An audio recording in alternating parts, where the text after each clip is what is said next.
Top 10 Things Society Got Horrifically Wrong. As history shows, we're not close to as keen as we might suspect we are. Witch-consuming, blood-draining, and selective breeding are only a couple instances of how once settled speculations demonstrated erroneous as well as crazy. Have we gained from our idiotic suppositions? You be the adjudicator.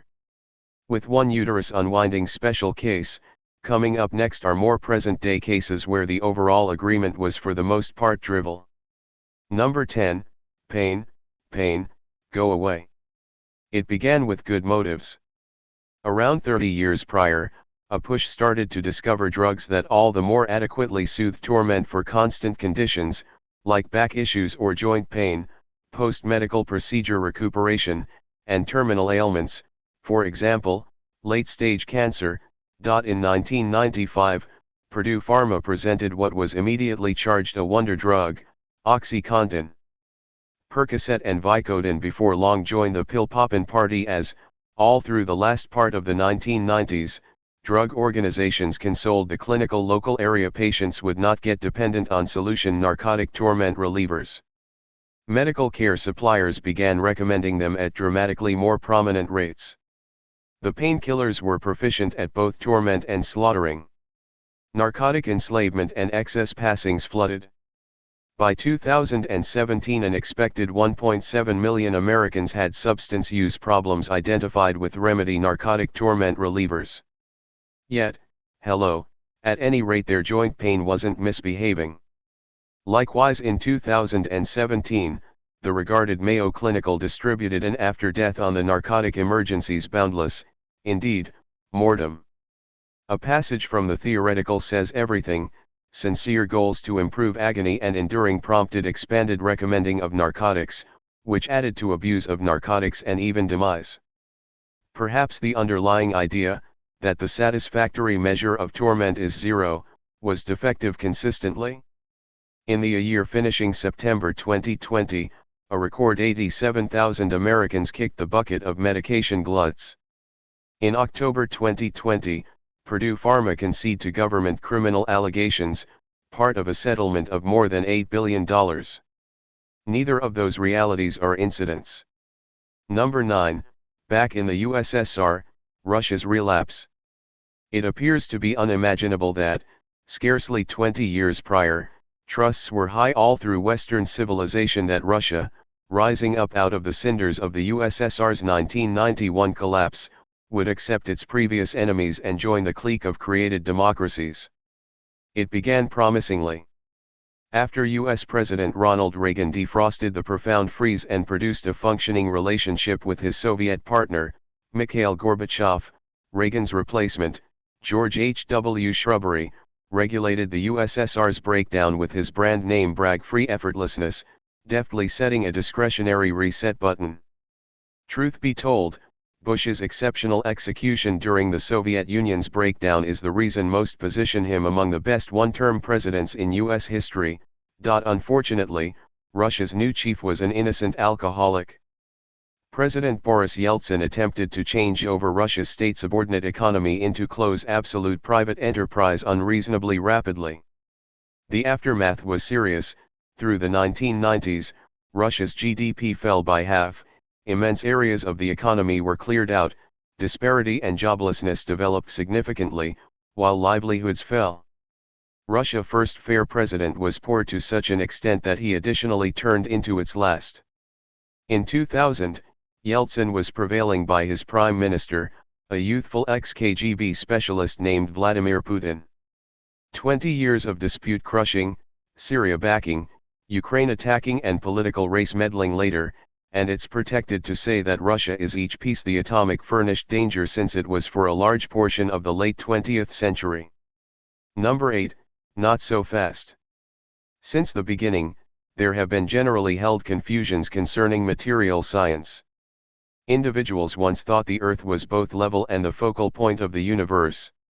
Many idea the laws of nature forestalled man-made flight, including the splendid John Adams, until he saw one of the primary ever tourist balloon risings in Paris, in 1783. Less generally known is an accepted way of thinking of the mid-19th century concerning the advancement of rail travel. Basically, many ideas speed in a real sense slaughtered. Babies, that is. New advances frequently carry with them unwarranted feelings of dread, recall mobile phone mind tumors. At the point when rail travel was presented, it carried with it the possibility to move far quicker than man had at any point gone previously. Ladies, in any case, were an alternate story.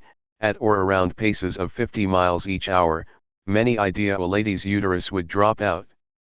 How's that for a plan B? According to social anthropologist Genevieve Bell, sexism has been a drumbeat behind numerous a tech-driven sentimental frenzy. For instance, when electric lighting was beginning to multiply, specialists imagined that lighting homes would jeopardize ladies and kids by telling hunters they were home around evening time.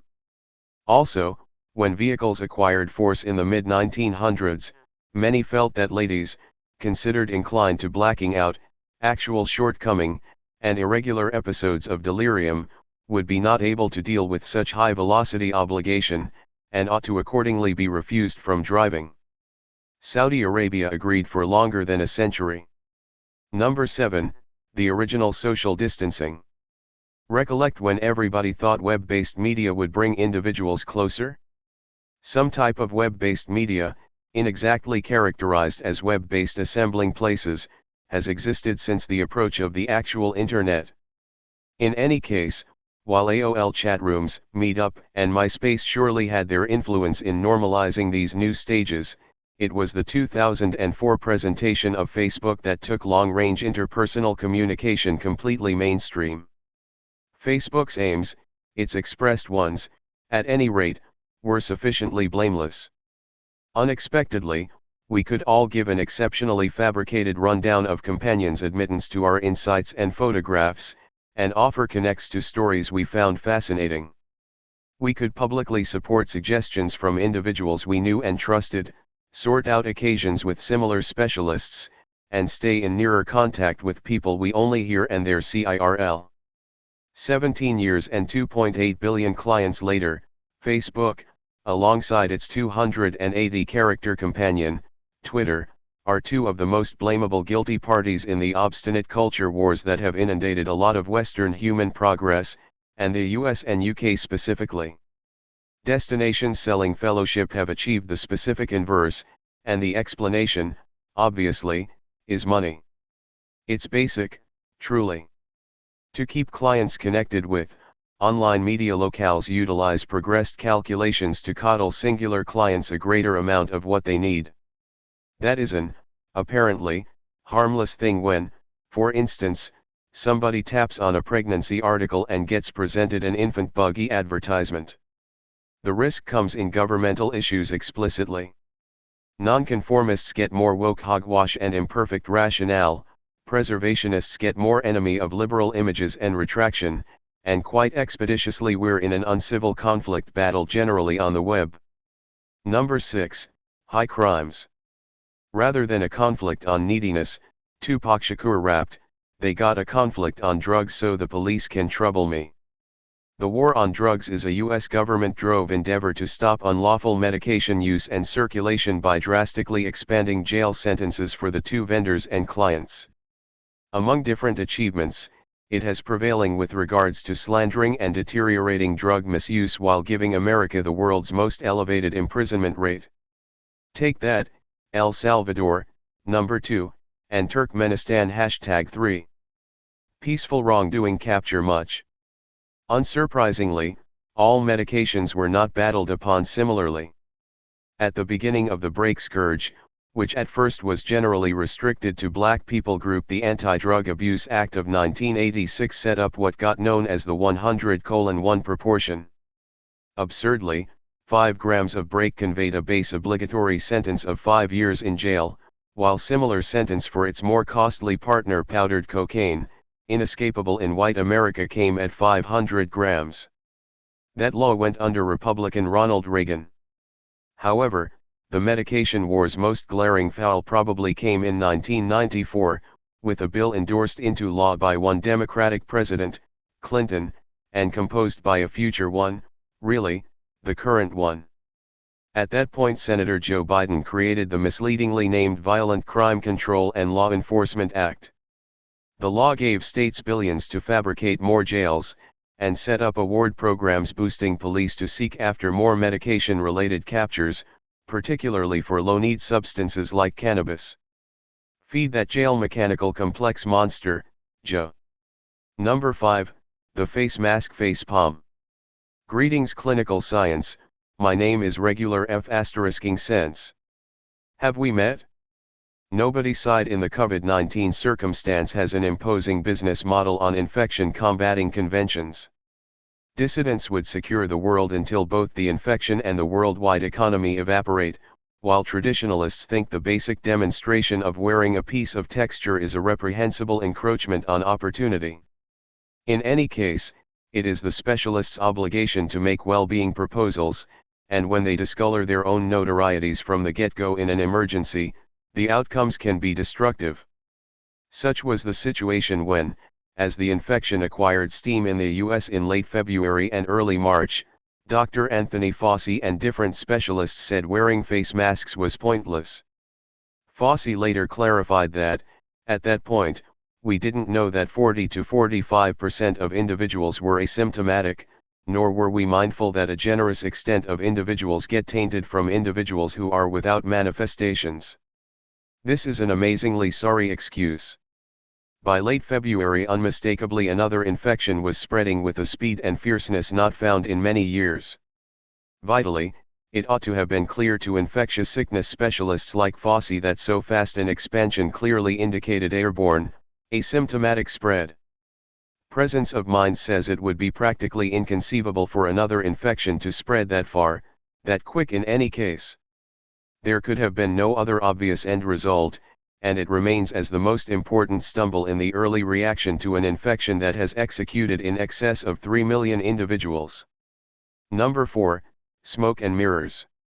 In the event that unreasonable smoking really assumes a part in the creation of cellular breakdown in the lungs, it is by all accounts a minor one. You'd anticipate that such a quote should come from a tobacco organization leader.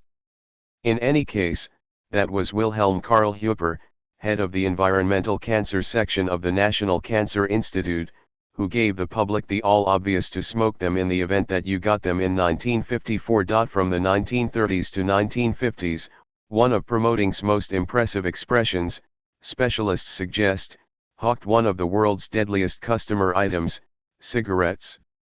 Give your throat a getaway. One magazine promotion for Camel cigarettes was featured, smoke a new cigarette. Indeed, even as smokers' hack multiplied and concerns naturally developed about the fortification of, all things considered, breathing in smoke, Camel additionally made the consoling case that a bigger number of specialists smoke Camels than some other cigarette. In the run-up to making that guarantee, they directed a review of specialists in which members were paid with, what else? Camel cigarettes. Prior to the mid-20th century, such well-being cognizant cases were superfluous on the grounds that, strangely, individuals in social orders all throughout the planet figured no drawn-out actual damage could emerge out of sucking on consuming sticks the entire day. It wasn't until the 1940s that worldwide groups of disease transmission experts began solidly connecting smoking to cellular breakdown in the lungs, generally on the grounds that the multiplication of cigarette smoking straightforwardly resembled with a flood in that once uncommon terminal sickness. Number 3, America's delusional decade. Many think back on the 1990s as the American decade.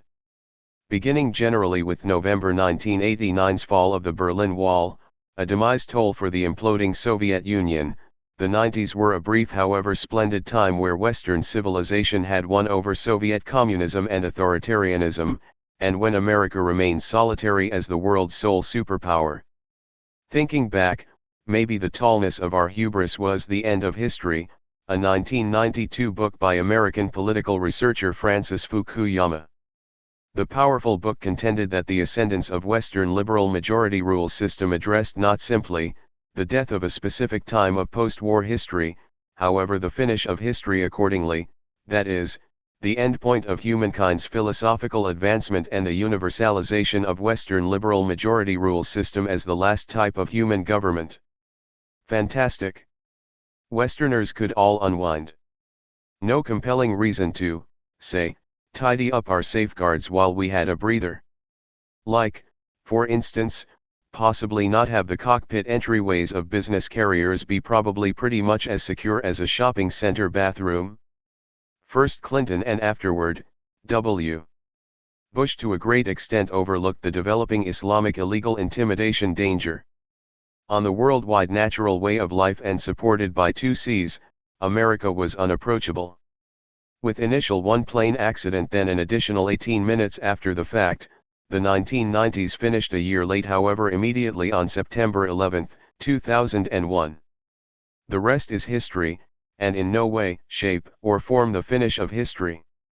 Number 2, an invincible Earth. Maybe the most glaring illustration of humankind's hubris is the idea our planet is remarkable to such an extent that we can cause a great many cuts without introducing its demise. What aggravates it is that we used to know this. By the 1960s, created nations all throughout the planet understood the sad symptoms of the Industrial Revolution. Most remarkably, the air quality in urban communities was horrible, and waterways and lakes were foul. Aggregate move was made, in light of the fact that this was definitely not a dubious issue at this point. In 1970, Republican President Richard Nixon made the U.S. Environmental Protection Agency. After 2 years, he marked the Clean Water Act into law. Nations all throughout the planet took comparable measures to recuperate an injured world. Quick forward 50 years, and we're, all things considered, here. As yet suspecting landfills have endless space. As yet hacking down rainforests, important carbon channels and oxygen providers, for not adequate reasons going from farming to oil penetrating. Also, obviously, still attached to the possibility that we can keep consuming petroleum products delivering colossal measures of contamination while we could be zeroing in on cleaner choices like atomic force. Number 1, the food pyramid scheme. In 1992, the U.S. Department of Agriculture gladly appeared the food pyramid, a triangle to dietary equilibrium. It depended on the horrendously off-base dietary suggestions of the non-logical and altogether brainless council run by the Democrat representative, and 1972 Democratic official up-and-comer, George McGovern in 1977. At the very highest point were food sources the council, against the counsel of all specialists present, suggested limiting, moving lower, the pyramid stuffed out to show nutritional categories to burn through more liberally. So for instance, a class called fats, oils, and sweets went to a point at the pyramid's pinnacle. These food sources were to be eaten prohibitively to such an extent that no day-by-day suggested recompenses were given, just headings to use sparingly. Conversely, at the pyramid's base were food varieties to eat callously, 6 to 11 serving every day, indeed. Obviously, we're discussing vegetables. Stand by, carbs. Believe it or not. For longer than 10 years, the authority suggestion of the U.S. government was that its residents burn through 6 to 11 servings of bread, pasta, rice, or oats per day. What's more, regardless of the day-by-day carb fest, Americans were advised to account for 2 to 3 servings of dairy and 2 to 3 servings of proteins, a classification whose expansive extension included everything from red meat to red beans, with a hell of a parcel of slack in the middle. Goodness, and 2 to 4 servings of foods grown from the ground, 5 servings of vegetables. Feel free to consider potatoes veggies, you wouldn't have any desire to eat into that carb apportioning. In 2005, the USDA altogether amended the proposals yet, without any justifiable cause, kept the pyramid structure, which made it resemble an update instead of a retry.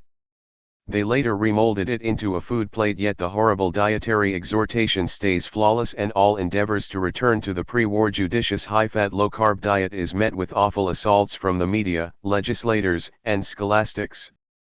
Quick forward to now and 42% of Americans are stout. That's it.